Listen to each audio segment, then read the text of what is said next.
Heart beat scan ఒక్క second లోనే world class 640 slide CT scan ఇప్పుడు మీ విస్టా ఇమేజింగ్ బంజారా హిల్స్ లో ఇచ్చుకుంటూ దాని ఎక్విప్మెంట్ మనం మొత్తం 5 దానికి $5.2 బిలియన్ కట్టాం మనం.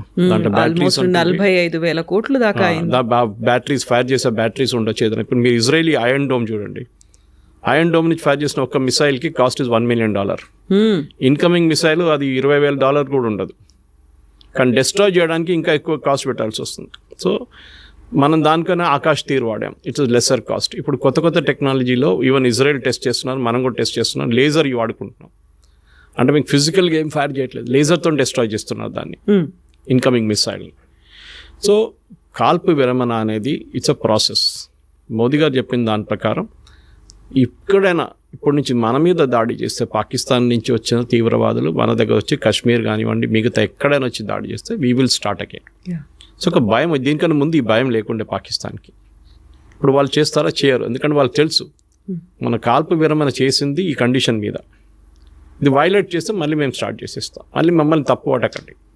This is what it is. So మెచ్యూర్గా ఎందుకంటే ఈ జనరేషన్ అసలు యుద్ధం అని చూడలేదు. 71లో ఐ వాజ్ ఇన్ స్కూల్, మనం కూడా చూడలేదు హైదరాబాద్లో యుద్ధం అనేది జరిగింది, బంగ్లాదేశ్లో, మళ్ళీ హర్యానా, పంజాబ్, రాజస్థాన్, గుజరాత్, కాశ్మీర్. ఎప్పుడు చూడండి యుద్ధాల్లో వీరే ఎఫెక్ట్ అవుతారు మ్యాక్సిమం, అక్కడే చాలామంది చనిపోతారు. మనం ఇక్కడ కూర్చొని లెక్చర్లు ఇస్తాము, కీబోర్డ్లో సోషల్ మీడియా పోస్ట్ వేస్తాము, మోదీ గారు కొట్టండి, బాంబు వేయండి అని. కానీ రేపు ఒక 200 మంది చనిపోయి మన సోల్జర్స్ వాళ్ళ బాడీ రిటర్న్ వచ్చినప్పుడు అప్పుడు మీ మూడు మారిపోతుంది. ఇప్పుడు 5 ఫ్యూనరల్ చూసే మనం చాలామంది అప్సెట్ అయిపోయారు. ఒక యుద్ధం అంటే 2 సైడ్లో ఉంటుంది, మహాభారతం చూసాం మనం, ఈ 2 వైపులో చనిపోతారు మనుషులు. సో ఒక మెచ్యూర్ పొలిటికల్ లీడర్షిప్ ఎప్పుడు ఆపాలే వారిని కూడా తెలుసుకోవాలి. And Russia Ukraine war is a classic example. మళ్ళీ చెప్తాను, ఇంకా ఇజ్రాయెల్ గాజా అది యుద్ధం అని చెప్పలేము, దట్ ఇస్ అగైన్ మనం యాక్ట్ చేస్తున్నట్టు. ఒక టెర్రరిస్ట్ గ్రూప్ మీద వాళ్ళు కొడుతున్నారు.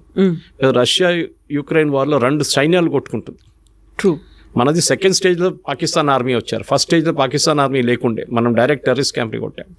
సో పొలిటికల్ మెచ్యూర్ లీడర్షిప్లో చాలా బాగా చేశారు మోదీ గారు, ఎక్కడ ఆపాలని ఆయనకు తెలుసు. సో ఇప్పుడు పాజ్ బటన్ ప్రెస్ చేశారు. కానీ మీకు గుర్తుంటుంది, దీనికన్నా ముందు మన ఫస్ట్ వార్ ఈ టెన్షన్ స్టార్ట్ అయినప్పుడు పెహల్గామ్లో మన ఇండస్ వాటర్ ట్రీటీ ఆపేశాం, దానికి కూడా ఒక పాజ్ బటన్ ప్రెస్ చేశాం. నేను చెప్పేది ఈ ఆర్మీ యాక్షన్ దీనికి అన్నికంటే బ్రిలియంట్ మూవ్ వస్తాయి అది. ఎందుకంటే దాంతో పాకిస్తాన్ మొత్తం సత్యనాశ అయిపోతుంది, కంప్లీట్గా ఫినిష్ అయిపోతుంది. వాళ్ళకు ఒక పంట ఆల్రెడీ పోయింది, ఇంకో పంట ఎప్పుడు పోతుందో తెలియదు. ఎందుకంటే పాకిస్తాన్లో అన్నిటికంటే ఫర్టైల్గా ఏరియా పంజాబ్, పాకిస్తాన్ పంజాబ్. మీకు సింధ్లో కొంచెం ఉంది, కానీ బలూచిస్తాన్ వైపు అసలు మొత్తం డెజర్ట్ లాగా ఉంటుంది. ఇటువైపు ఖైబర్ పఖ్తూన్ఖ్వా అక్కడ కూడా ఎక్కువ ఏం లేదు. సో ఉన్నదంతా ఇక్కడే పంజాబ్లో. పాకిస్తానీ పంజాబ్ చాలా ఫర్టైల్, మన దగ్గర లాగానే, మన పంజాబ్ లాగా. అక్కడ వాళ్ళకి నీళ్ళు రాకపోతే వాళ్ళు కంప్లీట్, వాళ్ళు అసలు ఇప్పుడే ఏం లేదు తినడానికి, ఆట లేదు, ఏం లేదు, వాళ్ళు కొట్టుకుంటున్నారు అక్కడ. అసలు వాళ్ళు కంప్లీట్గా డిస్ట్రాయ్ అయిపోతారు. దానికోసం మీకు గుర్తుంటుంది, గుర్తు చేయండి, ఈ స్టార్ట్ చేసినప్పుడు ఏమన్నారు, నీళ్ళు ఆపేస్తే అది యుద్ధం అన్నారు. అక్కడ అంతా వాళ్ళకి తెలుసు అది ఇంపాక్ట్ అంటే. ఇప్పుడు అడుగుతున్నారు, రిక్వెస్ట్ చేస్తున్నారు ఇండియన్ గవర్నమెంట్, మనం నెగోషియేట్ చేద్దాం. ఎందుకంటే 1960లో సైన్ చేసిన అగ్రిమెంట్ ఇది.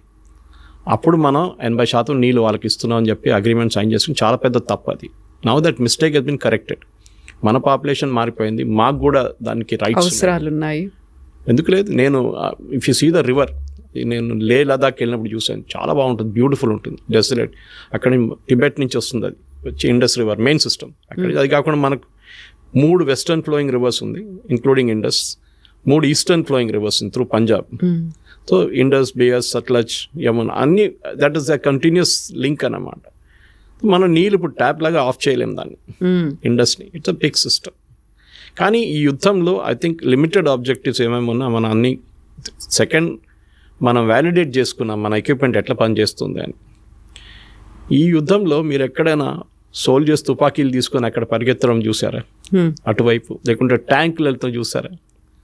టిపికల్ వార్ లేదన్నీ చూస్తాం మనం, కానీ యుద్ధం మారిపోయింది, స్ట్రాటజీస్ మారాయి, స్ట్రాటజీస్ మారింది. And more equipment. ఈ యుద్ధం ఎట్లా నడుస్తుంది అనేది కాన్సెప్ట్ మారిపోయింది. అది యుక్రెయిన్ రష్యా వార్లను తెలిసిపోయింది, ఈవెన్ ఇజ్రాయలీ గాజాలో కూడా. హూతీస్ మిసైల్ ఫైర్ చేస్తున్నారు, ఇరాన్ మిసైల్స్ ఫైర్ చేస్తున్నారు, లెబనన్ వాళ్ళు ఫైర్ చేస్తున్నారు, ఇక్కడ హమాస్ వాళ్ళు ఫైర్ చేస్తున్నారు మిసైల్స్. ఇజ్రాయెల్ ఏమో దాన్ని ఆడుకుంటుంది. వాళ్ళు ఐరన్ డోమ్ కానివ్వండి, డేవిడ్ స్లింగ్ అండ్ పేట్రియట్, వాళ్ళ దగ్గర 3 డిఫెన్స్ సిస్టమ్స్ ఉన్నాయి, ఎయిర్ సిస్టమ్స్. ఒకటి 60 కిలోమీటర్ దాకా, ఒకటి 200 కిలోమీటర్ల దాకా, ఇంకోటి ఇంటర్కాంటినెంటల్ బ్యాలిస్టిక్ మిసైల్ డీల్ చేయడానికి పేట్రియట్. మన దగ్గర కూడా అదే, మన దగ్గర కూడా 3 డిఫరెంట్ టైప్స్ ఆఫ్ 3 ఉన్నాయి మన దగ్గర. ఆకాష్ నుంచి మన నార్మల్ యాంటీ ఎయిర్క్రాఫ్ట్ గన్ నుంచి అక్కడి నుంచి మొదలవుతుంది అనమాట. Last one is SU-400. So మన దగ్గర అన్ని ఎక్విప్మెంట్ వ్యాలిడేట్ అయిపోయింది. బ్యాటిల్ ఫీల్డ్ కండిషన్లో ఎట్లా పనిచేస్తుంది, మీరు ల్యాబ్లో తయారు చేసుకున్న బాగానే ఉంది, ఫీల్డ్ ట్రయల్ చేస్తుంది బాగానే ఉంది, కానీ బ్యాటిల్ కండిషన్లో పనిచేస్తుందా లేదో చెప్పలేము. పాకిస్తాన్ ఆ రోజు మీకు గుర్తుంటుంది, ఒకటేసారి వాళ్ళు మన మీద 15 మిసైల్స్ ఫైర్ చేశారు. S400 చెప్పచ్చు. S400కి ఒకటేసారి they can up to 300 missiles tackle చేయొచ్చు, ఏ సోర్స్ నుంచి ఎక్కడి నుంచి వస్తాయి కూడా. సో ఇది పెద్ద సబ్జెక్ట్ యాక్చువల్లీ. కానీ దీన్ని మనం రష్యా దగ్గర తీసుకున్నప్పుడు మనకు కూడా డౌట్ ఉంది, మీకు గుర్తుంటుంది, అప్పుడు US మన మీద శాంక్షన్స్ థ్రెటన్ చేశారు.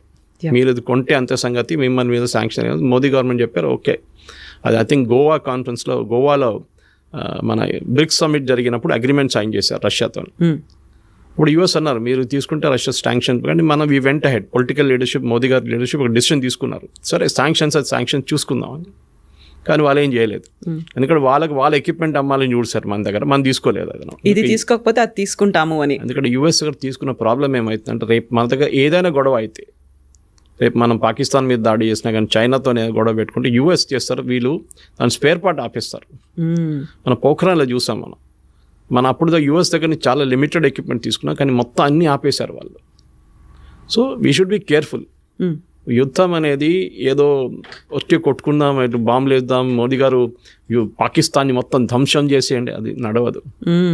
ఈవెన్ POK ఇష్యూ కూడా దానికన్నా పెద్ద ఇష్యూ.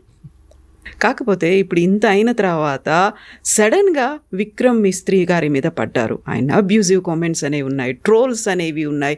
ఏం జరుగుతుంది అనేది క్లారిటీ మిస్ అవుతోందా, లేకుంటే they are in a mood, at any cost మనం వెళ్ళిపోవాలి, కొట్టేయాలి, స్వాధీనం చేసుకోవాలి, ఈ ఒక ఎమోషన్ని క్రియేట్ చేసింది ఆ అట్మాస్ఫియర్ ఎందువల్ల అంటారు? ఇప్పుడు ఏమైపోతుందంటే, ఇది ఒకటే ఇష్యూ కాదు, క్రికెట్ మ్యాచ్ నడుస్తున్నప్పుడు ఇదే ఇష్యూ ఉంటుంది. ఒక క్రికెట్ మ్యాచ్ ఓడిపోతే సంగతి అంతే, వీళ్ళందరూ కలిసి ధోని మీదనో క్యాప్టెన్ ఎవరున్నా విరాట్ కోహ్లీయా లేకుంటే రోహిత్ శర్మ ఇవే పడతారు వీళ్ళందరూ కలిసి. సో మన దగ్గర ప్రాబ్లం ఏంటంటే, నేను చెప్పాను చూడండి, మన దగ్గర డ్రాయింగ్ రూమ్లో కూర్చొని IPL చూసుకుంటా ధోని దగ్గర బ్యాటింగ్ ఎట్లా చేయాలని చెప్తారు మన వాళ్ళు. True, they are all expert. ఒక వీక్ బడ్జెట్ వచ్చినప్పుడు అందరు బడ్జెట్ ఎక్స్పర్ట్స్, ఫైనాన్స్ ఎక్స్పర్ట్స్ అయిపోతారు. క్రికెట్ మొదలైతే అందరు క్రికెట్ ఎక్స్పర్ట్స్ అయిపోతారు. దాని తర్వాత ఇప్పుడు యుద్ధం వచ్చినప్పుడు అందరు యుద్ధం, అన్ని వార్ ఎక్స్పర్ట్స్ అయిపోతారు. మీరు కూర్చొని మోదీ గారికి అడ్వైస్ ఇవ్వక్కర్లేదు. మీరు చూసుంటారు, పెహల్గామ్ జరిగిన తర్వాత 5 రోజుల తర్వాత చాలా మంది నా దగ్గర స్టూడియోస్లో అడిగారు ప్రశ్న, మోదీ గారు అంటే ఏం చేయట్లేదు, ఎందుకంత సైలెంట్గా ఉన్నారు అడిగారు నా దగ్గర, మోదీ బాంబ్ క్యో నెయ్యి దాల్ రా. నేను చిన్నపిల్లల ఆట కాదు ఇది. ఫస్ట్ ఆఫ్ ఆల్ ప్లానింగ్ ఉండాలి, ఇంటెలిజెన్స్ ఉంటుంది. ఎక్కడెక్కడ వాళ్ళ టెర్రర్ క్యాంప్స్, వాళ్ళ దగ్గర 24 టెర్రర్ క్యాంప్స్ ఉంది పాకిస్తాన్. మనం కొట్టింది 7 నుంచి 9, దాంట్లో 14 మిసైల్ యూజ్ చేసాం మనం. ఒక స్పాట్లో మనం 3 సార్లు కొట్టాం. మీరు చూసుంటారు ఆ వీడియో వాళ్ళు చూపించిన దాంట్లో. సో ఆ పరిస్థితికి రావాలంటే 14, మీరు గుర్తుంటుంది మన ఉరి జరిగిన తర్వాత సర్జికల్ స్ట్రైక్స్ 9వ రోజు జరిగింది. పుల్వామా జరిగిన తర్వాత బాలాకోట్ స్ట్రైక్ 13వ రోజు చేసాం. ఈసారి 14వ రోజు చేసాం. టైం అన్నిటికీ ప్లానింగ్ ఉంది, ఎందుకంటే వాళ్ళు రెడీగా కూర్చున్నారు అక్కడ. పహల్గామ్ కాగానే ఇండియా అటాక్ చేస్తారని వాళ్ళకి తెలిసిపోయింది, టెర్రరిస్ట్ కానివ్వండి పాకిస్తాన్ ఆర్మీ. కానీ ఒక వారం తుపాకీ కూర్చొని పట్టిన మనిషి ఒక వారం తర్వాత అంటాడు, ఏంటి ఎవరు రావట్లేదు, ఇది బోర్ కొడుతుంది కదా, మనం ఎంత కూర్చోవాలి చెప్పేసి పక్కన రిలాక్స్ అయిపోతారు. ఆ టైంలో కొట్టాలి. That is very important. Sun Tzu అని చెప్పి చైనీస్ ఫిలాసఫర్ ఉన్నారు, చాలా ఫేమస్, మీరు చదువుంటారు, ఆర్ట్ ఆఫ్ వార్ అనే ఒక బుక్ రాశారు. దాంట్లో he always says you should catch the enemy unprepared. చాలా ఇంపార్టెంట్. ప్రిపేర్డ్ ఉన్నప్పుడు మనం మిసైల్ ఫైర్ చేస్తే వాళ్ళు ఫైర్ చేస్తారు, మనకేం అడ్వాంటేజ్, మళ్ళీ మన మీద ధ్వంసం ఎక్కువైపోతుంది. సో వాళ్ళు ఈ షుడ్ మొత్తం ప్లానింగ్ చేసుకున్న తర్వాత, డీటెయిల్ ఇంటెలిజెన్స్ వచ్చిన తర్వాత మనకు కరెక్ట్గా హిట్ చేసాం. వాళ్ళు కూడా అడ్మిట్ చేస్తున్నారు ఇంతమంది చనిపోయారని చెప్పి. ఒక ప్లేస్లో అయితే ఏదో మస్జిద్ లోపల మహిళలు పిల్లలు అందరు చనిపోయారన్నారు. రాత్రి 1 గంటకు ఈ మహిళలు పిల్లలు మస్జిద్ లోపల ఏం చేస్తున్నారండి, ఎందుకున్నారు అక్కడ? అక్కడే మీకు క్వశ్చన్ వచ్చేది. ఇట్ వాజ్ నాట్ ఎ మస్జిద్ పేరు పెట్టుకున్నారు అంతే. అది ప్లేస్ చూడండి, ఇప్పుడు మీరు గూగుల్కి వెళ్ళి ఆ మస్జిద్ పేరు కొడితే పర్మనెంట్లీ క్లోజ్డ్ అని వస్తుంది. సో మొన్న కూడా పాకిస్తాన్ చీఫ్ ప్రైమ్ మినిస్టర్ వెళ్ళి మేము మళ్ళీ మస్జిద్ని కట్టేస్తాం మళ్ళీ మొత్తం, అంటే వచ్చిన ఫండ్స్ IMF దగ్గర నుంచి ఫండ్ దీనికి వాడుకుంటారు వాళ్ళిగా. మనకు ప్రాబ్లం లేదు, వాళ్ళు ఏమని చేసుకోవచ్చు. ప్రాబ్లం ఈజ్ పాకిస్తాన్ ఆర్మీకి సర్వైవ్ చేయడానికి టెర్రరిజం కావాలి వాళ్ళకి. ఇప్పుడు కాదు, 35 సంవత్సరాల నుంచి చేస్తున్న పని వాళ్ళది. ఆఫ్ఘనిస్తాన్లో టెర్రరిస్ట్ని తయారు చేయడం, ఫస్ట్ ఐసిస్, దాని తర్వాత Al-Qaeda, first Taliban, Al-Qaeda, ISIS, దాని తర్వాత మొత్తం ధ్వంసం అయిన తర్వాత ఇప్పుడు తాలిబాన్ టేక్ ఓవర్ చేసుకున్నారు ఆఫ్ఘనిస్తాన్. సోవియట్స్ పారిపోయారు, మరి తర్వాత US పారిపోయారు, NATO పారిపోయారు. ఇప్పుడు ఎక్కడ పంపించాలి టెర్రరిస్ట్ అంతని? ఎక్కడో వాడుకోవాలి కదా. నేను ఎప్పుడు దీన్ని భస్మాసుర్ ఎఫెక్ట్ అని చెప్తాను. దీన్ని భస్మాసుర్కి వరం ఇచ్చిన తర్వాత టెస్ట్ చేయడానికి శివ భగవాన్ తల మీద పెడదాం అనుకున్నారు. పాకిస్తాన్ సంగతి అంతే. ఇప్పుడు పాకిస్తాన్ తల మీద తేరికా తాలిబాన్ వచ్చి కొడుతున్నారు, అటువైపు నుంచి బలూచిస్తాన్ వాళ్ళు కొడుతున్నారు, ఇటువైపు టెర్రరిస్ట్ కూర్చున్నారు. వాళ్ళు అంటున్నారు మన ఇండియాకి పోకపోతే మేమేం చేయాలంటున్నారు. ఏం పని ఉంది మాకు ఇక్కడ. సో దే ఆర్ సర్వైవింగ్ దానికోసం. చూడండి, పాకిస్తాన్ ఆర్మీ, పాకిస్తాన్ పొలిటీషియన్స్ అందరూ వచ్చేది పంజాబ్ నుంచి, పాకిస్తాన్ పంజాబ్ నుంచి 90%. ఒక ఎక్సెప్షన్ ఇమ్రాన్ ఖాన్ అట్లాంటి వాళ్ళు ఉండొచ్చు, కానీ మిగతా అందరు అక్కడి నుంచి వస్తారు. వీళ్ళకి మాఫియా, వాళ్ళు అక్కడే ఎన్షూర్ చేసుకుంటారు. ఈ ఏరియా నుంచి వచ్చిన వాళ్ళే. మీరు ఎప్పుడైనా ఖైబర్ పఖ్తూన్వా లేకుంటే బలూచిస్తాన్ నుంచి ఒక ప్రధానమంత్రి, ఒక ఆర్మీ చీఫ్ పేరు విన్నారా? ఎప్పుడు లేదు. వీళ్ళు అక్కడి నుంచి ఉంటారు. సో వీళ్ళని మనం ఈసారి కొట్టినప్పుడు భావాల్పూర్ కొట్టాం మనం, which was a very emotional hit for them. ఎందుకంటే వాళ్ళు ఎప్పుడు అనుకోలేదు మనం కొడతామని. పాకిస్తాన్ వైపు, అది కూడా పాకిస్తాన్ పంజాబ్లో అటాక్ చేయడం అని చాలా, వాళ్ళు ఎప్పుడు వాళ్ళ డ్రీమ్స్లో కూడా కళ్ళు కూడా రాదు వాళ్ళకి. కొట్టాం మనం. అదొక సైకలాజికల్ బ్లో ఉండేవారు. దాని తర్వాత మీకు తెలుసు రెస్ట్ ఆల్ ఈజ్ హిస్టరీ అని చెప్పేటట్లు మనం చాలా కొట్టాం. దాని తర్వాత వాళ్ళు వచ్చి మన ద్వారా మనం విరామణ చేసుకుందాం, మనకు ఇప్పుడు ఒక ఒప్పందం లాగా చేసి, ఒప్పందం ఎక్కడ సైన్ చేయలేదు. We're not signed any agreement. కానీ ఇప్పటికీ ఒక స్టేల్ మేట్, ఇప్పుడేం లేదు. ఒక టైమ్అవుట్ అంటారు ఫుట్బాల్లో, టైమ్అవుట్ తీసుకున్నాం. అది 5 నిమిషాలు ఉండొచ్చు, 5 రోజులు ఉండొచ్చు, 5 నెలలు ఉండొచ్చు, 5 సంవత్సరాలు ఉండొచ్చు. ఏ రోజు మన మీద నెక్స్ట్ దాడి జరిగిందో ఆ రోజు మనం వి విల్ హిట్ బ్యాక్. ఇప్పుడు పహల్గామ్ జరిగి ఆల్మోస్ట్ 1 నెల కాబోతుంది. మీరు చూడండి, ఒక్క అటాక్ కూడా మనమే జరగలేదు. జరిగితే Modiji will give next authorisation, కొట్టండి ఈసారి అని చెప్పేసి. ఆల్రెడీ వాళ్ళ చాలా మటుకు ధ్వంసం చేస్తాం, వాళ్ళ ఎవాక్స్ని ధ్వంసం చేస్తాం, వాళ్ళ ఫైటర్ ఎయిర్క్రాఫ్ట్ని ధ్వంసం. వాళ్ళు కూడా చాలా మటుకు కాంట్రవర్సీ క్రియేట్ చేశారు. మేము రఫాల్ 5 రఫాల్, 1 రఫాల్, 3 సుఖాయిలు, 2 మిగ్లు కొట్టుపడేస్తామని చెప్పేసి. నిన్ననే government of India detailed statement ఒకటి ఇష్యూ చేశారు through press information bureau. And వాళ్ళ లాంగ్వేజ్లో ఒక ఎయిర్క్రాఫ్ట్ అంటే అసెట్ అంటారు దాన్ని. All our assets are intact అని చెప్పి పెద్దగా సపరేట్గా ఇచ్చారు వాళ్ళకి బాక్స్ లైన్లో. మనది ఒక్క ఎయిర్క్రాఫ్ట్ కూడా పోలేదు, ఒక ఎయిర్ఫీల్డ్ కూడా అటాక్ కాలేదు. దానికోసం మీరు చూసుంటారు, మోదీ గారు కాగానే, ఈ సీజ్ ఫైర్ కాగానే మోదీ గారు ఫస్ట్ విజిట్ ఆదంపూర్కి వెళ్ళారు. Adampur second biggest air force base మనది. ఎందుకు వెళ్ళారంటే వీళ్ళేం చెప్పారు, మేము ఆదంపూర్ మీద మిసైల్ కొట్టాం పాకిస్తాన్ వాళ్ళు అన్నారు, మొత్తం ధ్వంసం చేసాం, అక్కడ SU-400 ధ్వంసం చేసి అక్కడ ఫైటర్ ఎయిర్క్రాఫ్ట్ అని పోయిందని. మోదీ గారు వెళ్ళి నిలబడి, ఆప్టిక్స్ అంటారు మన ఇంగ్లీష్లో, లెఫ్ట్ షోల్డర్ మీద SU-400, రైట్లో ఒక మిగ్ నిలబడింది, MiG-29. That is optics.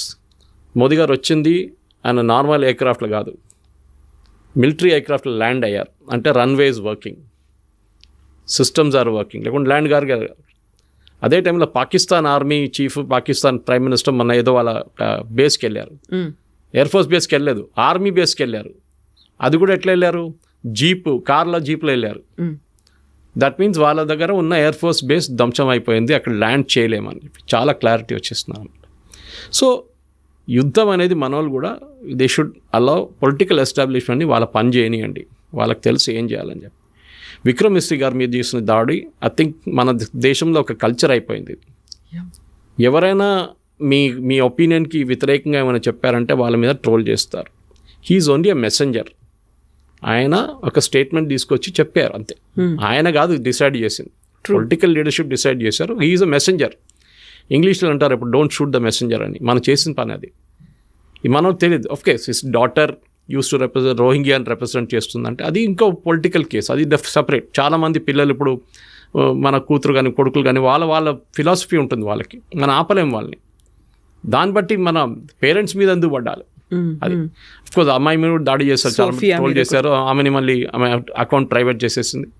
కానీ ఇది మెచ్యూరిటీ లేదు. ఇక్కడ కూడా చూపి ఈ సోషల్ మీడియా ప్రాబ్లం ఏంటి, నేను ఎప్పుడు చెప్తుంటాను, మీరు వాట్సాప్లో ఒక మెసేజ్కి 10 రూపాయలు అనే కండిషన్ పెట్టండి, రేపటి నుంచి మొత్తం వాట్సాప్ మెసేజ్లు బంద్ అయిపోతాయి అన్నీ. అందరూ ఇప్పుడు ఫ్రీ ఉందని చెప్పి జియో వచ్చి ఇంత ఫ్రీ డేటా ఇచ్చిన తర్వాత ఏం చేయాలని తెలియదు. 5 నిమిషాలు దొరికితే ఏదో వీడియో చూస్తుంటారు మన వాళ్ళు. మీరు ఎక్కడికైనా వెళ్ళండి, మెట్రో చూడండి, వర్క్ సైట్కి వెళ్ళండి, ఇది ప్రాబ్లం అనమాట. ఏదో వీడియోలు పొద్దున్న సాయంత్రం దాకా ఫార్వర్డ్ చేస్తూనే ఉంటారు. ఒక్కటే వీడియో మీ 100 చోట్ల నుంచి వస్తుంది మీకు. ఎందుకంటే ఆ వాడడానికి మీకు తెలియట్లేదు, మెచ్యూరిటీ లేదు దాంట్లో.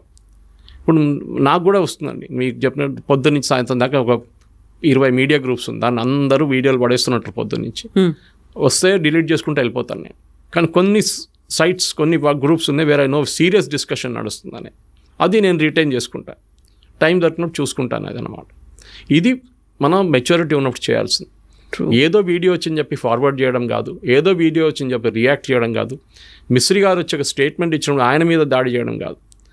ఈ సేమ్ విత్ మోదీజీ గారు. ఎందుకు సీజ్ ఫైర్? మీకు ఏం తెలుసు యుద్ధం గురించి? బంగ్లాదేశ్ యుద్ధం గురించి తర్వాత మనం బ్యాంక్రప్ట్ అయిపోయాం యాజ్ అ నేషన్. చెప్పాను చూడండి, కంప్లీట్గా బ్యాంక్రప్ట్. 5 సంవత్సరాలు మనకు బయటపడడానికి టైం తీసుకున్నాం, ట్యాక్స్ పెంచాల్సి వచ్చింది. రేపు ఇదే చెప్తారు మోదీ గారు, సరే యుద్ధం చేద్దాం పాకిస్తాను, పని చేస్తాను, పెట్రోల్లో 10 రూపాయలు పెంచేస్తానంటే అందరు ఏడుస్తారు, వద్దు నాకు యుద్ధం వద్దు ఏమొద్దు అంటారు. అప్పుడు ఇది ప్రాబ్లం. అది యుద్ధం ఫ్రీగా నడవదు కదా, దానికి డబ్బులు కావాలి. నేను చెప్పినట్టు మిసైల్ ఫైర్ చేయాలన్నా కానీ మిగతా ఏం చేయాలన్నా మనకు డబ్బులు కావాలి. సరే మనం అప్పుడు చేసాం కూడా, we had put a cess at that time. చైనాతో జరిగినప్పుడు సెస్ పెట్టాం మనం, డబ్బులు కావాలి కదా. ఇప్పుడు అందరూ అంటున్నారు మేము జిఎస్టీ కడుతున్నాం కదా, బాగా చేశారు మీరు, జిఎస్టీ బాగానే వాడుకుంటున్నారని చెప్పి. ఏది తెలియదు అసలు.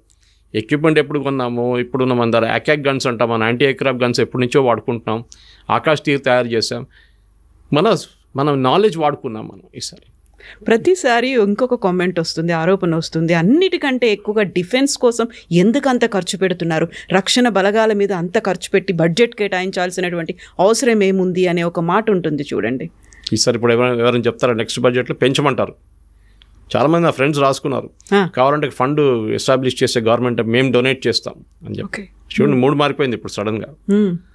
ప్రాబ్లం ఎక్కడ వస్తుందంటే, ఫస్ట్ ఆఫ్ ఆల్ ఈ లిమిటెడ్ ఎంగేజ్మెంట్లో చాలా ఒక పెద్ద, అది చాలామంది ప్రేక్షకులు అది చూడలేదు. ఈవెన్ ఈ defence, so called defence expert కూడా మాట్లాడలేదు. మన దగ్గర ఈసారి ఈ ఆకాష్ తీర్ కానివ్వండి, యాంటీ ఎయిర్క్రాఫ్ట్ గన్స్ వాడింది అగ్నివీర్ అని చెప్పి యంగ్స్టర్స్ని తీసుకున్నారు లాస్ట్ 3-4 సంవత్సరాలు. వాలంటీర్స్ లాగా వాళ్ళు there limited service, short service commission అంటాం మిలిటరీలో. ఈవెన్ ఆఫీసర్స్ కూడా షార్ట్ సర్వీస్ కమిషన్ చేసుకుంటారు చాలామంది. మేజర్ లెవెల్లో they will retire and civilian లైఫ్లో వెళ్ళిపోతారు. అగ్నివీర్ తీసుకొచ్చి ఎంత పెద్ద గొడవ చేసాం మీకు గుర్తుంటుంది. రాహుల్ గాంధీ కానీ మిగతా వాళ్ళు కానీ ఇక్కడ తగలబెట్టారు, ఫైరింగ్ జరిగింది. ఈ యంగ్స్టర్ ఇప్పుడు వస్తున్న యంగ్స్టర్స్కి వాళ్ళ దగ్గర స్కిల్ ఉంది, టెక్నికల్ స్కిల్. ఇది చూడండి, ఐటీఐలో వెళ్ళి ఎక్కడో చదువుకుంటాడు, అందరు ఇంజనీర్లు కాదు కదా, కొంతమంది ఉండొచ్చు. ఈ చేసుకున్న వాళ్ళు దే ఆర్, ఎందుకంటే నాకు తెలిసిన ఒక బ్రిగేడియర్ ఎక్కడ ఉన్నప్పుడు సికింద్రాబాద్, ఆయన he was training Agniveer and he told me, ఆయన చెప్పారు నా దగ్గర, సురేష్ వీళ్ళంతా బ్రిలియంట్ తెలుసా, వీళ్ళకి ఒక ట్యాంక్ ఇచ్చి 2 నెలలు మీరు ట్యాంక్ మీద పనిచేయండి, దాన్ని తిప్పి మొత్తం అక్కడ ఇప్పి ఎక్కడ పెట్టండి అంటే, తర్వాత మొత్తం ట్యాంక్ నిప్పేసి రిటర్న్ ఫిట్ చేస్తారు నెల లోపల అంటున్నారు. మా దగ్గర 40 సంవత్సరాల నుంచి ఉన్న వాళ్ళకి చేయలేకపోతున్నారు. సో ఈ యంగ్స్టర్స్ ఉన్నాయి, ఇప్పుడు తీసుకునే యంగ్స్టర్స్ వాళ్ళు చాలా మట్టుకు టెక్నాలజీతో ఫ్రీక్వెంట్గా వాళ్ళు హ్యాండిల్ చేస్తూనే ఉంటారు. వేరస్ ఈ ఓల్డర్ జనరేషన్కి ఆ కేపబిలిటీ లేదు. నెక్స్ట్ మన ఆర్మీ ఏజ్, యావరేజ్ ఏజ్ కూడా తగ్గింది. పెన్షన్స్ అండ్ శాలరీస్ అది కూడా తగ్గింది. పెద్ద ఆర్మీ ఇప్పుడు చూస్తున్న ఇట్లాంటి యుద్ధాల్లో మనకు పెద్ద ఆర్మీ ఏం అక్కర్లేదు. మనకు కావాల్సింది టెక్నాలజికలీ కాంపిటెంట్గా ఉన్న మనుషులు కావాలి, అబ్బాయిలు అమ్మాయిలు కానీ. ఇప్పుడు కూడా జరిగిన ఈ యుద్ధంలో నాకు తెలిసిన మట్టుకు కాన్ఫిడెన్షియల్ సోర్స్ నుంచి చాలా ఈ కంట్రోల్ రూమ్స్ హ్యాండిల్ చేసింది వాస్ విమెన్. ఎందుకంటే వాళ్ళు కూడా టెక్నికలీ కేపబుల్గా చాలామంది ఉన్నారు. సో అది మీరు either it will be ATCs or అక్కడ కూర్చొని డ్రోన్ హ్యాండిల్ చేస్తున్న వాళ్ళు ఉండొచ్చు, మిసైల్ ఫైర్ చేస్తున్న ఉండొచ్చు, వీళ్ళందరూ రాడార్ని కాన్సిస్టెంట్గా చూస్తూనే ఉన్నారు. అది ఒక కేపబిలిటీ, అనలైజ్ చేయడం, ఏ మిసైల్ ఎక్కడ ఫైర్ చేయాలని చెప్పేసి, అది ఎక్కడి నుంచి వస్తుంది, ఎంత స్పీడ్లో వస్తుంది ఆ మిసైల్ అని చెప్పేసి, is it coming at 2.5 times the speed of sound, లేదు నార్మల్ మిసైల్ పంపిస్తున్నారా, బ్లాండ్ డ్రోన్ పంపిస్తున్నారా, లోడెడ్ డ్రోన్ పంపిస్తున్నారా, దీస్ ఆల్ అనలైజ్ చేయాల్సి వస్తుంది అనమాట. సో మీకు టెక్నికలీ కాంపిటెంట్ యంగ్స్టర్స్ కావాలి ఆర్మీలో. సో నేను నెక్స్ట్ జనరేషన్ రిక్రూట్ చేస్తున్నాడు కావాలంటే కంపల్సరీగా మినిమం ఐటీఐని పెట్టండి. అట్లీస్ట్ ఐటీఐలో కొంతమంది వెళ్ళి చదువుకుంటారు. ఇప్పుడు ఐటీఐకి వెళ్ళినోడు ఏం పని లేనోడు అక్కడికి వెళ్తారని చెప్పి ఒక కాన్సెప్ట్ వచ్చేస్తుంది అనమాట. అది కాకుండా ఇప్పుడు ఇట్లా చూపిస్తే కొత్తగా ట్రైనింగ్, ఆర్మీ వాళ్ళు కూడా వాళ్ళ ఎక్విప్మెంట్ ఇచ్చి ట్రైనింగ్ చేపిస్తే ఐటీఐలో రెడీమేడ్గా వాళ్ళకి ప్రోడక్ట్స్ దొరుకుతారు, వాళ్ళకి ఒక టాలెంట్ వచ్చేస్తుంది, మ్యాన్ పవర్ వచ్చేస్తుంది వాళ్ళకి. ఇది జరగాలి. సో ఫ్యూచర్ ఆఫ్ వార్ఫేర్ అనేది ట్యాంకులు కాదు, ఉంటుంది ట్యాంక్ లేదని చెప్పట్లేదు, ఈవెన్ సోల్జర్స్, ఇన్ఫెంట్రీ కాదు, ఉండొచ్చు, అది కూడా ఉంటుంది. ఇన్ఫెంట్రీ యూస్ ఇన్ఫెంట్రీకి ఉంటుంది, కానీ మనం జాగ్రఫీ కోసం వెళ్ళట్లేదు. రష్యా యుక్రెయిన్ జాగ్రఫీ కోసం కొట్టుకుంటున్నారు. మాకు మేము 100 కిలోమీటర్లు గుంజుకుంటాం మీ దగ్గర నుంచి, వీళ్ళేమో మేము దగ్గర నుంచి 100 కిలోమీటర్లు గుంజుకుంటాం. మనకు ఆ ప్రాబ్లమే లేదు. మీరు పిఓకే గురించి రెఫరెన్స్ చెప్పారు ఒకసారి. పిఓకే తీసుకోవడం చాలా ఈజీ, మాట్లాడడం. Again drawing room situation. POK గుంజుకుందాం మనం. ఈవెన్ అప్పుడప్పుడు అమిత్ షా గారు కూడా అన్నారు, ఫస్ట్ ఆఫ్ ఆల్ పిఓకే తీసుకుంటే అక్కడున్న టెర్రరిస్ట్ని మొత్తం మనం తీసుకోవాలి కదా. అవును కదా. అక్కడున్న ముస్లిం పాపులేషన్ మనతో వాడారు, వాళ్ళు పాకిస్తాన్ వాళ్ళు మన దగ్గరికి ఎందుకు వస్తారండి? ఆ కల్చర్ డిఫరెంట్గా ఉంది. కల్చర్ ఒకటే కాదు, ఇప్పుడు మీరు రేపు వెళ్ళి నేను బంగ్లాదేశ్ కాన్కర్ చేస్తాను అంటే బంగ్లాదేశ్ వాళ్ళు ఎందుకు వస్తారు భారతదేశంతో? రారు. వాళ్ళంటే మాది స్వతంత్రం, ఇది పిఓకే ఉండొచ్చు, పాకిస్తాన్ ఆక్యుపైడ్ కాశ్మీర్ ఉండొచ్చు, కానీ అక్కడ ఉన్న వాళ్ళు పాకిస్తానీ వాళ్ళు, ఇప్పుడు కాశ్మీర్ వాళ్ళు కాదు. అది జనరేషన్లు మారిపోయాయి. అక్కడ వాళ్ళు పాపులేషన్ రీసెటిల్ చేశారు. పంజాబ్ వైపు నుంచి, సింధు వైపు నుంచి చాలా మందిని తీసుకొచ్చి రీసెటిల్ చేశారు పిఓకేకి. పాపులేషన్ మేట్రిక్స్ మారిపోయింది. రెండోది, మీరు ఇండియన్ పాపులేషన్ తీసుకుంటే ఇదే బీజేపీ వాళ్ళు ఏడుస్తారు రేపు, అరే అందరు ముస్లిమ్స్ వచ్చేసారు, 10 లోక్సభ సీట్లు వాళ్ళకి పోయింది ఇప్పుడు అని చెప్పేసి. సో మీరు ప్రాక్టికల్గా అగైన్ చెప్పడానికి చాలా ఈజీ. పిఓకేకి తీసుకుందాం, మోదీ గారు వెళ్ళండి బాంబు పంపి బాంబులు పడేయండి, అది కాదు, అంత ఈజీ కాదు. మన దగ్గర ఉన్న కాశ్మీర్ని ముందు మేనేజ్ చేసుకుందాం మనం, తర్వాత పిఓకే గురించి మాట్లాడదాం. It's an unsettled issue. అది ఇప్పుడు కాదు, హిస్టారిక్లీ 1948లో రాజా హరి సింగ్ అడిగినప్పుడు నెహ్రూ హెల్ప్ చేయలేదు టైంలో. ఆ రోజు టైంలో హెల్ప్ చేసి ఉంటే ఇండియన్ ఆర్మీని పంపిస్తే మనకి పిఓకే ప్రాబ్లమే లేకుండా పిఓకే కూడా మన దగ్గర ఉండిపోతుండే. అక్కడ ఉన్న 2 చోట్ల మనకు పనికి వస్తుంది. ఒకటి గిల్గిత్ బాల్టిస్తాన్, న్యాచురల్ రిసోర్సెస్ చాలా ఉన్నాయి అక్కడ, టంగ్స్టన్ కానివ్వండి, మీరు లిథియం కానివ్వండి, చాలా ఉంది అక్కడ. అది చైనాకి అమ్ముకున్నారు వీళ్ళు, పాకిస్తాన్. ఇప్పుడు చైనీస్ కంపెనీలు పనిచేస్తున్నాయి అక్కడ. దానికి ఒక్కటే ఇంట్రెస్ట్ ఉంది మనకి, అది వచ్చేస్తే మనం తీసుకుంటాం కావాలంటే. కానీ అంత ఈజీ కాదు, అక్కడ కూడా పొలిటికల్ మెచ్యూరిటీ ఉండాలి. సరే, ఒక ప్రాబ్లం ఉంది, పిఓజేకే మన దగ్గర లేదు. ఒఫీషియల్లీ మనం ఒక 22 సీట్లు కూడా ఇచ్చేస్తాం జమ్మూ కాశ్మీర్ అసెంబ్లీలో. ఎవరు లేరు క్యాండిడేట్, కానీ 23 సీట్లు 22 సీట్లు ఇచ్చేసేవాళ్ళు. Let us wait. ఏదో ఒక రోజు అక్కడున్న ప్రజలు ఇప్పుడు బలూచిస్తాన్లో చేసినట్లు గొడవ చేసి వచ్చి మాకు భారతదేశంలో విలీనం అయిపోతాం, అటువైపు బారాముల్లా దాకా మీరు ట్రైన్ తీసుకొచ్చారు, వందే భారత్ తీసుకొచ్చారు, చెనాబ్ బ్రిడ్జ్ కట్టారు, ఇంత బాగుంది అక్కడ అన్ని డెవలప్మెంట్, మా దగ్గర ఇక్కడ ఏం లేవు, మేము మీ దగ్గరకు వచ్చేస్తామంటే అది డిఫరెంట్ మ్యాటర్. దెన్ అక్కడ ఉన్న సిటిజన్స్ రెబెల్ చేస్తారు. అప్పుడు ఏం చేస్తారు, ఆర్మీ వాళ్ళు ఫైర్ చేస్తారు, చాలా మంది చనిపోతారు.